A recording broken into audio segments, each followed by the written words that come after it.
Welcome to Samba Samba. Enjoy the video. You start by securing recovery. Create a restore point and back up anything critical, because undoing boot changes can be risky.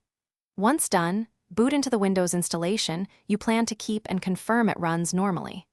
Now open System Configuration by typing msconfig in the Start menu and running it as administrator. You'll immediately see the Boot tab.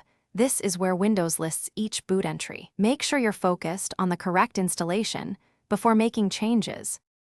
Once in the Boot tab, carefully identify which entry corresponds to the Windows installation you want to remove. Use drive letters and descriptions to match them. Select the unwanted entry and click Delete to remove it from the boot list. If Delete is disabled, use bcdedit from an elevated command prompt to remove the identifier. After removal, make sure the correct OS is set as default and shorten the timeout to 5 or 10 seconds so the boot menu doesn't linger unnecessarily.